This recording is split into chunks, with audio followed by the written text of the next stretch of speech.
Hello everyone, Radhe Radhe, जय श्री कृष्णा।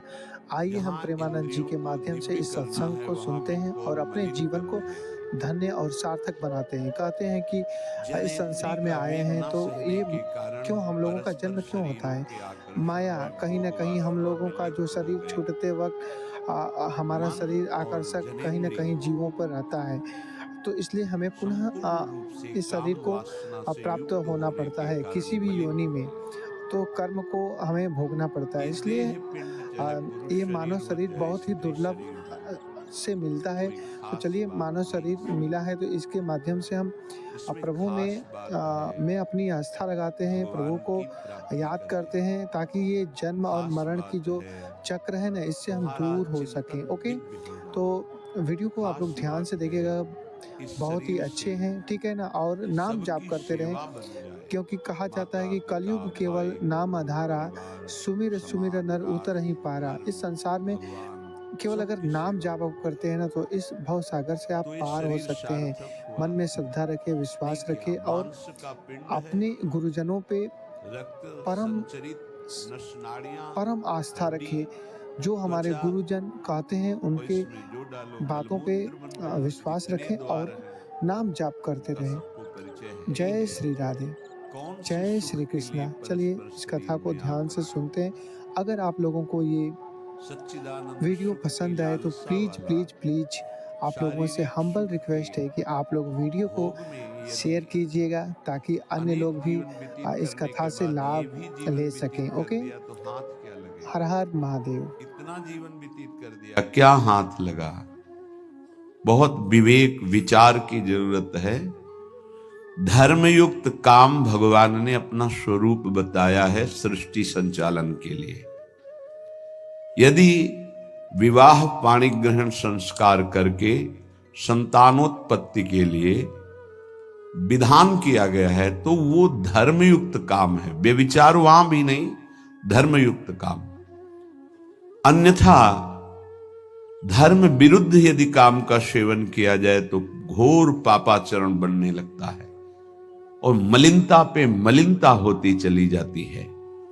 स्त्री रूपा मेध्य पिंडे मुंह रमृत धिया।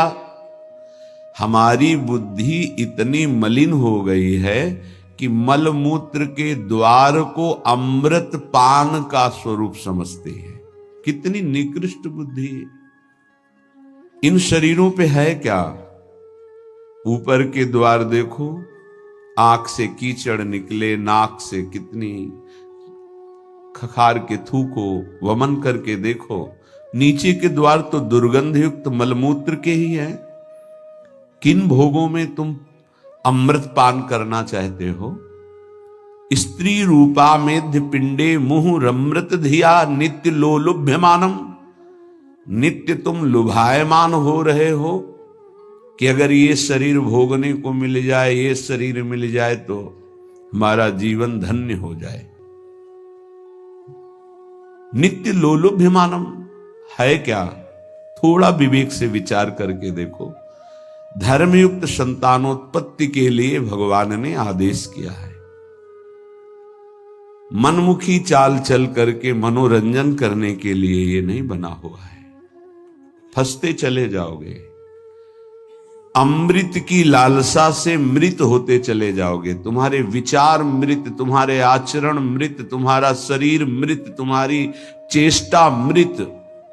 क्योंकि मृत लोक में हो, इसका नाम मृत्यु लोक है। और खोज रहे हो अमृत।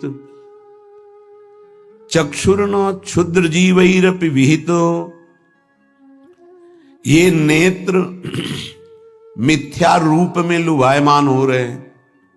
चमड़ी ऊपर से गोरी पीली जैसी भी, उसी में हम आसक्त हो रहे हैं। इतने आसक्त हो रहे हैं। परसों एक नवयुवक भाई प्रश्न एकांतिक में कह रहे, जिया नहीं जा रहा, हमको हमारी मित्र ने धोखा दे दिया और हालत भी ऐसी थी कि करुणा लग रही थी कि कृपा करें प्रभु और इनकी बुद्धि को इस दलदल से निकालें। वो जीवन से हारा हुआ व्यक्ति बैठा हुआ है केवल एक बात में कि उसको उसके किसी मित्र ने, मतलब स्त्री शरीर ने उसको धोखा दे के दूसरे से ब्याह कर लिया, धोखा दे के, मतलब मन की गति है, इसमें धोखा और सही का क्षेत्र नहीं है। ये तो विचरण करता रहता है, आज ये आज ये आज ये, इसका कोई बिरला इसकी इस गति को रोक दे, वही साधना परायण साधक कहा जाता है। पर ऐसा नहीं होता है। जहां तुमसे बढ़कर कोई मिला तो वहां दृष्टि उसकी जम जाएगी, तुम्हें छोड़ देगा। संसार का खेल यही है। तुम्हारा प्यार अगर सही ठिकाने पे पहुंच जाए तो सार्थक हो जाए। वो प्यार मूर्ति प्रेम के खिलौना दो खेलत हैं प्रेम खेल, प्रियालाल, इनसे प्रेम हो जाए तो निहाल हो जाओगे। पर इनसे प्रेम करने के लिए कठिनता है। पहले सर्वत्र से राग हटावे तो इनसे प्रेम होता है, अन्यथा नहीं। सर्वत्र की ममता बटोर कर इनके चरणों में तब प्रेम होता है। बोले नेत्र दूषित हो गए बस यही देखते हुए। यही दुर्दशा है जीव की। सामने भगवान है चराचर जगत के हृदय में, उनको कोई नहीं देखना चाहता, और बाहरी केवल चमड़े को देख करके हम आकर्षित हो रहे हैं। ये चमड़ी ज्यादा दिन नहीं टिकेगी, जिसकी तुम देख रहे हो उसकी और तुम्हारी भी, ये नष्ट होने वाली है। इन्हीं को शासन में साधक रखता है। नेत्रेंद्री हम जहां चाहें वहीं जाएगी, अन्यथा नहीं जाएगी। अभ्यास कीजिए नाम जप के द्वारा। ऐसे थोड़ी कि बात कर रहे हो किसी संत से भगवत चर्चा और तुम्हारी दृष्टि जा रही बार बार, और इतनी हिम्मत तुम्हारी कि भगवत भाव के वातावरण में तुम्हारी अशुद्ध वृत्ति उधर देखने की कोशिश कर रही। क्या देख रहे हो? चुप, एकदम शांत। चक्षुर्न क्षुद्र जीवैरपि विहित मृषा मानना अत्यंत मग्नाहा। ये क्षुद्र जीव समझ नहीं पा रहे कि नेत्र किसके लिए मिले। ये नेत्र मिले भगवत साक्षात्कार के लिए। ये विचार करो 5 मिनट आंख बंद करके, अगर ऐसे ही तुम्हारी आंखें छीन ली जाएं तो सोचो कैसा तुम्हारा जीवन होगा। जिन आंखों से तुम गंदी बातें कर रहे हो, गंदी बातें देख रहे हो, यही आंखें भगवान छीन लेते तुम्हारी, तो क्या तुम्हारा जीवन होता। आज तुम्हें भगवान ने आंख दी है, तुम इससे धर्म का दर्शन करो, सब में भगवत दर्शन करो, श्री विग्रह के दर्शन करो, संत दर्शन करो, नेत्र पावन करो। नेत्रों को दूषित कर लिया हमारी वाक इंद्री। जब हम इससे चिदानंद नाम जप करते हैं, चिदानंद लीला का गायन करते हैं, तो वाणी भी चिदानंद हो जाती है। श्रवणेन्द्रिय, जब इससे हम नाम कीर्तन सुनते हैं, नाम जब सुनते हैं, भगवत लीला सुनते हैं, तो श्रवणेन्द्रिय चिदानंद हो जाती है। ऐसे समस्त इंद्रियां जब केवल आराध्य देव के प्रति समर्पित होकर क्रियान्वित होती हैं, तो उनमें ये सामर्थ्य आ जाती है कि उपासक की श्रवणेन्द्रिय निकुंज में प्रिया प्रीतम क्या बात कर रहे हैं ये सुनाई देने लगता है। निकुंज में प्रिया प्रीतम कैसी शोभा से विराजमान है ये दिखाई देने लगता है। आज कौन से सौरभ का लेप किया गया ये घ्राणेन्द्रिय से पता चलने लगता है। प्रिया प्रीतम की दिव्य लीला का इंद्रियां अनुभव करने लगती हैं, जो कि इंद्रिय मन से बिल्कुल अगोचर है।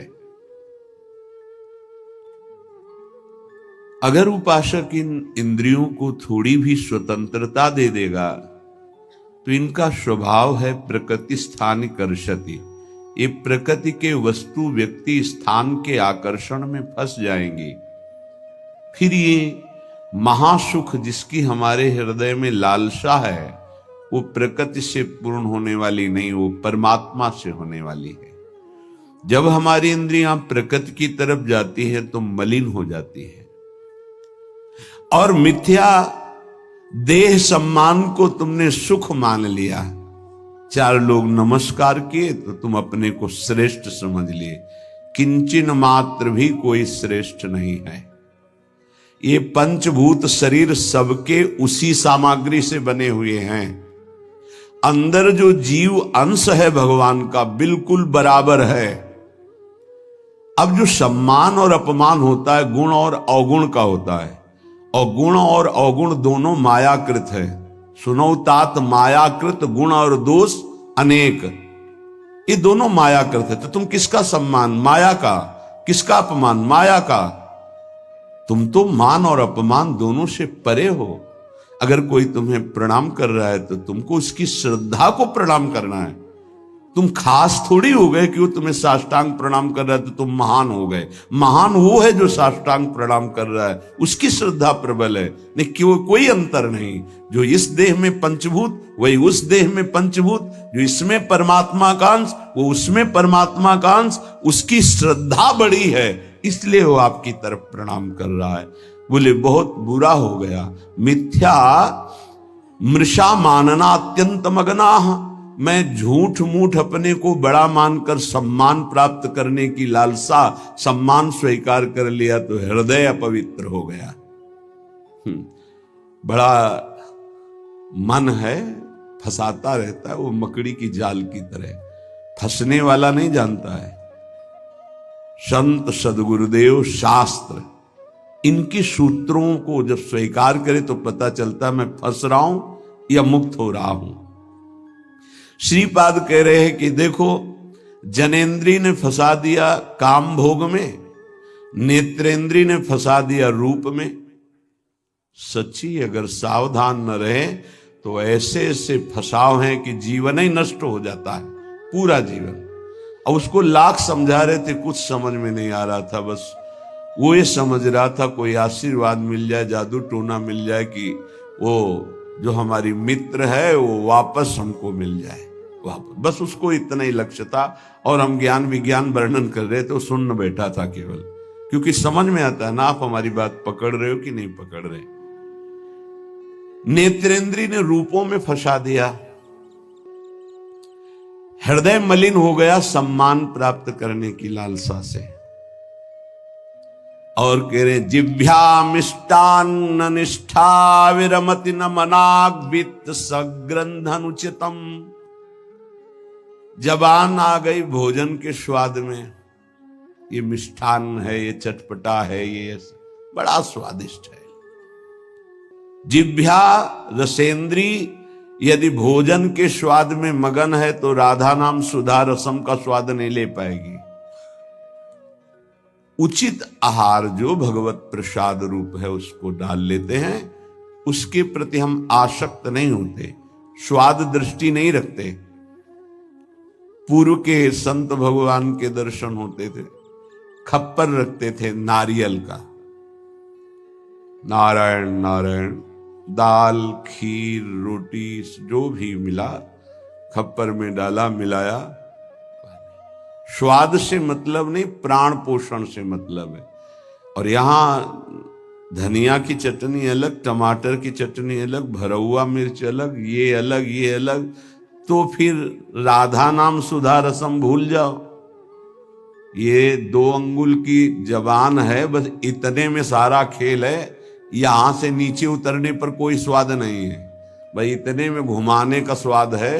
और अच्छे अच्छे इसी में फंस जाते हैं। जिसकी रसेंद्री विजयी नहीं हुआ रसेंद्री से, वो हर इंद्री का विजयी होने पर भी विजयी नहीं माना जाता। रसेंद्री विजयी जनेन्द्री विजयी जरूर होगा, और रसेंद्री जनेन्द्री विजयी संपूर्ण इंद्रियों का विजेता माना जाता है। धैर्यवान उसे ही कहते हैं जो 2 इंद्रियों को काबू में कर ले, रसेंद्री और जनेन्द्री। रसेंद्री मिष्टान्न आदि भोग पकवान पाने के लिए लोलुप जीवन हो गया, पेट बढ़ करके छाती से एक बीता ऊंचा हो गया है। उठने बैठने में दिक्कत होती है, पर पाने के समय और कितना अधिक पाया जा सके, ये स्वाद वो स्वाद वो स्वाद कितना पाओगे, मर जाओगे पाते पाते, फिर भी तृप्ति नहीं होगी। बहुत विचित्र वासना है, बहुत विचित्र वासना है। चित्त वित्त सग्रंथ अनुचितम, सच्ची बात। आज चरित्र भगवत धर्म मर्यादा, इसका महत्व धीरे धीरे समाज से हटता जा रहा है, धन का महत्व होता जा रहा है। क्या दुर्दशा है। बोले मनाग वित्त सगृ धनुचितम, अनुचित रूप से धन कभी सुखी नहीं हो सकता जो अनुचित रूप से धन प्राप्त करता है। हा वृंदारण्य कान्या भवति मम गतिश्चेदहम त्वत्स्थितोपि, मेरी क्या गति होगी जब मेरी इंद्रियां और मेरा मन ऐसा है।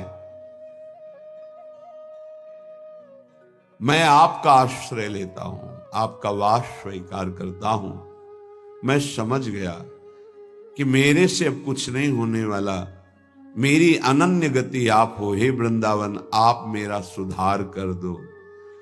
अब मैं कहीं किसी की ओर नहीं देख सकता, सिर्फ आपका आश्रय लिए हूं। भाव यह है कि हम सब तरह से हीन हैं, हर इंद्रियां हम पर विजय प्राप्त किए हुए है। उल्टा इंद्रियों पर हमें विजय प्राप्त करना चाहिए, इंद्रियां हम पर विजयी हो गई हैं। अब हम कैसे मुक्त हो। तो बोले धाम का आश्रय ले लो, बड़ा महत्व है। धाम कृपा करके आपको सत्संग प्रदान करेगा। यदि आप सत्संग के अनुसार सुलझ के चल पावे तो क्या होता है, जन्म जन्मांतर से मलिन बुद्धि होती है और बहुत भागती है बुद्धि। जैसे जंगली नील गाय देखा हो, गर्दन उठाई भागती चली जा रही, ऐसे ये भागती बुद्धि। अगर इसको कोई रोक सकता है तो गांव में एक लंगड़ बांधा जाता था। लंगड़ समझते हैं, दो टांगों के बीच में एक मोटा सा लकड़ी का। अब वो भाग नहीं पाएगी ऐसे। गुरु कृपा, गुरु आदेश, गुरु शासन, ये बुद्धि के ऊपर लंगड़ का काम करता है। तुम्हें पता ही नहीं गुरु के हृदय में अनंत माताओं जैसा प्यार होता है। जैसे भगवान गाली देने वाले को भी परम पद देते हैं, उन्हीं के दास हैं वो। किसी का अमंगल संत के द्वारा, गुरुदेव के द्वारा नहीं। आपका विचार, आपकी सोच आपको अमंगल के रास्ते पे खड़ा करके और ऐसा धक्का देगी कि शायद है फिर बचा पाने की स्थिति न रह जाए। सगर के जो पुत्र 60,000 थे, भगवान कपिल देव जी का अपराध कर दिया, आश्रम को विध्वंस करने लगे। घोड़ा वहीं बंधा हुआ था, किसी ने बांध दिया था, उनको पता भी नहीं था। उनको लगा कि इन्होंने ही ऐसा किया होगा, हमारा विश्व विजेता घोड़ा इन्होंने पकड़ लिया। बड़ा उपद्रव किया। कपिल भगवान ने कोई शाप नहीं दिया, उनकी तपोशक्ति ने उनको नष्ट कर दिया, भस्म कर दिया। जिनके उद्धार के लिए उन्हीं के वंशजों में क्रमशः आराधनाएं हुई, फिर पर सिद्ध कर पाए भगीरथ जी और भगवती गंगा को लाए और अपने पुरखों का उद्धार किया। जो थोड़ा भी अपनी बुद्धि को तुम भगवत मार्ग से विमुख करोगे, वो आपको फंसाने के सिवा और कोई मार्ग नहीं बता सकती। यहां समिटना है, अपने अस्तित्व को मिटा देना है, प्रभु के चरणों में पूर्ण आश्रित हो जाना है और जीवन मुक्त हो जाना है। ये रास्ता है। यदि हम भगवत मार्ग के पथिक हो करके थोड़ा भी अपने मन के अनुसार चलेंगे तो मार्ग बदल जाएगा। गुरु आज्ञा तज करहि जे बान, यह अधर्म यह सब हानि, कान न रसिकन मेरा है। पर जैसे जंगली नील गाय होती है ना, उसको ऊपर कोई शासन बर्दाश्त नहीं। वो जब दलदल में फंसती है तब उसकी चाल रुकती है, अन्यथा नहीं। तो माया प्रपंच का दलदल जब ऐसी बुद्धि वालों को रोकता है, तब उनको याद आता है कि क्या मैं कहीं गलत मार्ग पर चल पड़ा क्या। पर जब तक फंसता नहीं तब तक उसे पता ले चल। माया ऐसी बचाव पक्ष से उसको ले जाती कि इतनी दूर पहले ले जाऊं कि ये लौट ही न सके, तब बात बनेगी। श्रीपाद कह रहे हैं कि सब इंद्रियों ने, मन ने हमको अपने अधीन कर लिया। अब तो हे वृंदावन आपका सहारा है। बनाया हुआ सिद्धांत है। रही मन देखी बड़न को, लघु न दीजिए डारी, जहां काम आवे सुई, कहा करे तरवारी। और सिद्धांत उन्हीं का बनाया हुआ है।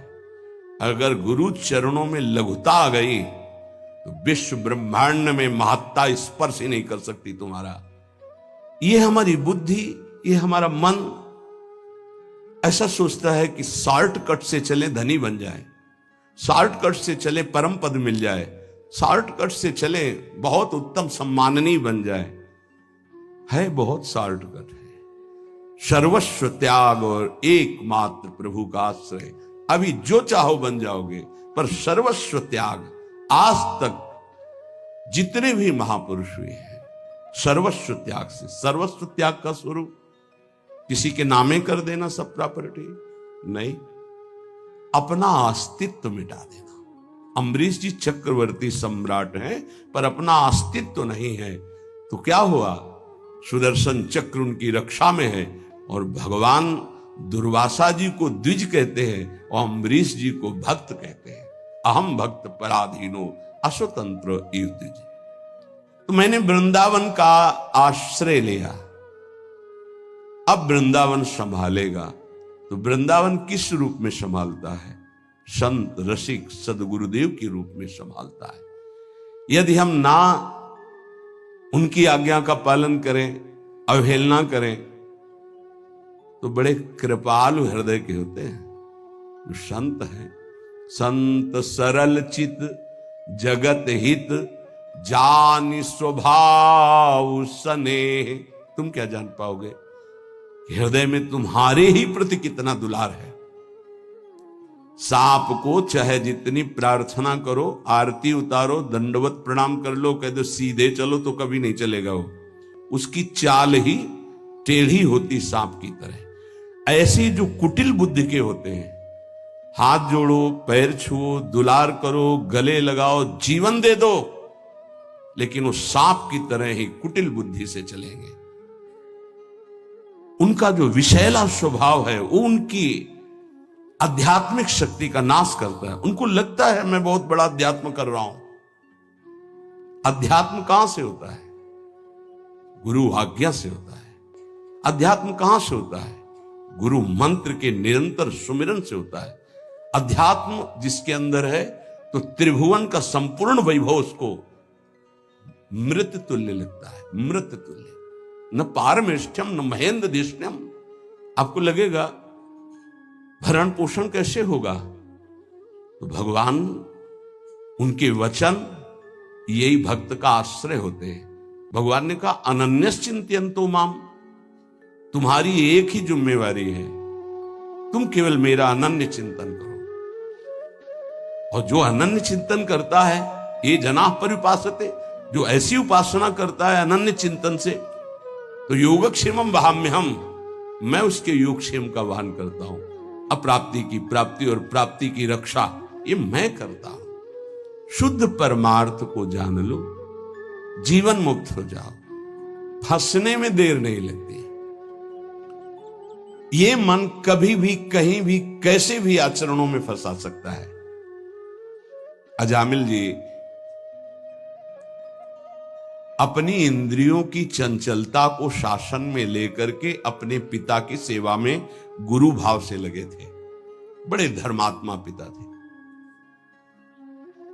एक दिन वो समिधा लेने के लिए गए तो जंगल में देखा एक शराब पिए हुए व्यक्ति किसी वेश्या से सहवास कर रहा है। अचानक दृष्टि पड़ी। शास्त्र आज्ञा करता है ऐसे दृश्य को एक बार अचानक दृष्टि पड़ने पर दोबारा ना देखा जाए और नमस्कार वृत्ति कि भगवान की माया है आगे बढ़ जाए। पर वो तो सेवा को छोड़ करके उसी को केवल देखने लगे। देखते ही चिंतन बढ़ा। चिंतन बढ़ता ही संगस्तेषुपजायते, संग की इच्छा आसक्ति प्रकट हुई। जब वो पुरुष चला गया तो उस वैश्या से मिले और कहा मैं आप पर आसक्त हो चुका हूं, तो उसने कहा मेरे जीवन का उद्देश्य ही है आसक्त पुरुषों से धन लेना, उनको सुख पहुंचाना। कहा पूरी पिता की संपत्ति सब वैभव लुटा दिया। आखिरकार उसी के पास रहने लगे, उसके दास बनकर रहने लगे, क्या क्या अमंगल कार्य करने लगे। जहां संविदा लेने गए थे यज्ञ के लिए, वहां पशुओं का हिंसा करके और मांस रांधना खाना, ये सब बहुत गंदा जीवन। एक बार थोड़ा भी कोई धर्म का अनुष्ठान करे तो धर्मो रक्षति रक्षिता, धर्म उसको बचाने की कोशिश करता है, रक्षा करता है। गांव में संत मंडली आई, मंडली ने पूछा यहां कोई पवित्र उदार संत सेवी का घर हो तो बताना, वहां आज हम रुकना चाहते। पूरी संत मंडली ठाकुर को भोग लगाएंगे, आरती पूजा और सुबह चले जाएंगे। हाँ, उन्होंने कहा सबसे ज्यादा पवित्र अजामिल है गांव के बाहर, जो वो बगीचा भी सामने वाला उन्हीं का है, वो वैश्या का था। संत स्वभाव विश्वास से होता है, संतों का स्वभाव जो सिद्ध होता है वो विश्वास से होता है। आज तक कभी ऐसा संशय नहीं होता कि आदमी ऐसा बोल रहा है तो इसमें कुछ झूठ भी हो सकता है क्या, नहीं। पर बाद में ऐसा लगता है कि इनको सत्य बोलना आता ही नहीं है। संसारी आदमी को आचार्य की बात फिर याद आती है, पाए जान जगत में सब जन कपटी कुटिल कलयुगी टंचु। कपट और कुटिलता के बर्ताव किसी और कुछ आता ही नहीं। कई बार सत्संग में प्रार्थना की कि एक जगह ऐसी रखो जहां झूठ मत बोलो, कपट मत करो, गुरु दरबार। दंड दो या पुरस्कार दो, आपके हैं, गलत हैं या सही हैं आपके सामने है। एक जगह तो, पर और जगह सब फिट हो सकता है, एक जगह जरूर छल कपट करेगा, क्योंकि पतन वहीं से होता है, जीव का पतन वहीं से होता है। जहां गुरुजनों से कपट और छल किया गया, माया जो कपट का जाल और छल का बिछाती, उसे कोई नहीं काट सकता। माया के जाल को कोई नहीं काट सकता। काटने के लिए गुरु प्रसन्न साहब अनुकूला, जैसे हमसे बोला जाता है, संतों से बोला जाता है, अक्षरशः लगता है सत्य बोल रहा है, संशय ही नहीं, क्योंकि विश्वास की धरा से ही चला जाता है, विश्वास ही होता है। तो संत जनों ने जाके वहां डेरा लगा दिया। ठाकुर जी विराजमान के, आरती पूजा शुरू, इतने में देखा एक मलिन वस्त्र पहने और एक हिरन कांधे पे टांगे और अस्त्र ली हुई वहां। अजामिल ने जीव ही संतों को देखा तो संत दृश्य जी में पातक टरई, हृदय एकदम आर्त भाव से रो पड़ा और याद आई वो बात कि जब मैं जवान था तो कैसे धर्म का अनुष्ठान करता था, कैसे मैं पिता की आज्ञा से भगवत आराधना में, हाय मेरा जीवन किस तरह नष्ट हो गया। नजदीक गया, साष्टांग दंडवत। देखते ही संतों ने समझ लिया। उन्होंने कहा भाई ये बगीचा आपका है। बोल भी नहीं पा रहे थे, बस इशारा किया। हाँ बोले, बताया गया था कि गांव के बाहर एक ब्राह्मण हैं, बड़े पवित्र हैं, तो आपका ही नाम अजामिल है। बोले प्रभु ये तो आपके साथ उपहास किया गया है, मैं पवित्र नहीं, बहुत नीच पापी हूं। ऐसा धर्म का त्याग करके पापाचरण में वैश्या के मल जैसे अन्न से उदर पोषण करता हूं, ये देख रहे हो आप हिंसा, मेरे जैसा पातकी भ्रष्ट कोई नहीं होगा। ये तो आपके साथ उपहास किया गया। उनका भाई अब रात्रि में तो ठाकुर जी नहीं हटाएंगे, यही विराजमान करेंगे, पर आपका कुछ पाएंगे भी नहीं। तो चरणों में लौट गया, महाराज क्या अब भी मेरा उद्धार हो सकता है?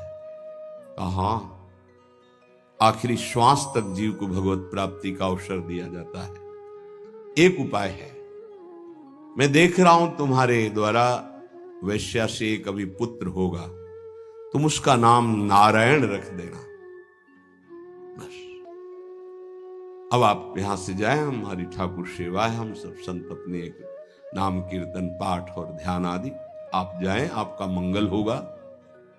समय आने पर बालक हुआ, वो उससे अत्यंत आसक्ति हो गई। जरा सी इंद्रियों की छूट दी तो एक संयमी ब्रह्मचारी नियमनिष्ठ ऐसे भ्रष्ट आचरणों में फंस गया। पिता ने फिर ब्याह भी करवाया था, पर दृष्टि जहां फंस गई। कुसंग हुआ तो जीवन बर्बाद हो गया, और सत्संग हुआ तो देखो कैसे परम पद मिलता है।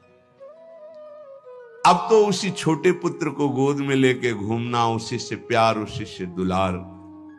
उसको क्या पता कि एक भयावह समय होता है जिसका नाम मृत्यु है।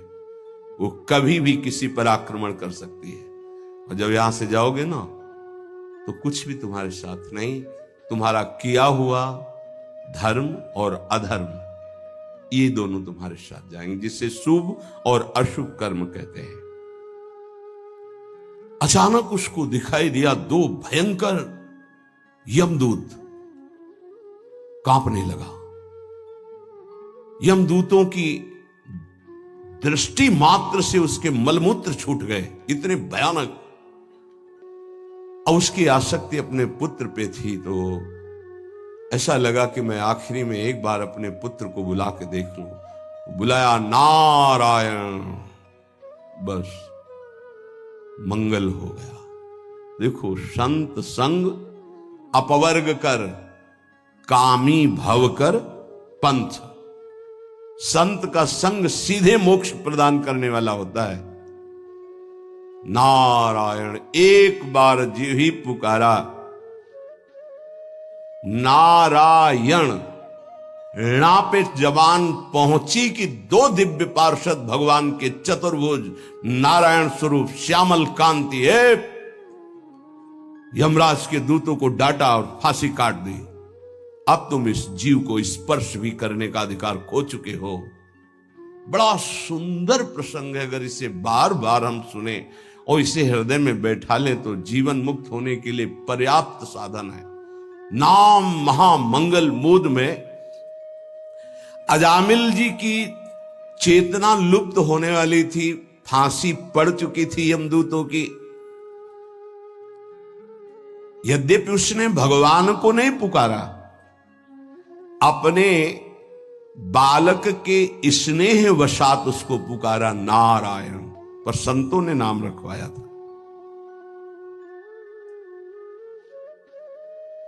88 वर्ष की आयु तक पाप ही पाप होते रहे उसके। यमदूतों को डांट कर भगवान के पार्षदों ने कहा, अब तुम स्पर्श भी नहीं कर सकते इसको। उनका आप बड़े तेजस्वी देव स्वरूप दिखाई देते हैं, पर आपको पता है ये महानीच पापी हर क्षण पाप करता रहा है। ये मूर्ख अपने पुत्र के बहाने नारायण बुलाया है, ये महापापी है। भगवान के पार्षदों ने कहा, हम देखते हैं कि तुमको कोई ज्ञान नहीं है। जिस समय ये पुत्र के बहाने नारायण बुलाया, उसी समय निष्पाप हो गया।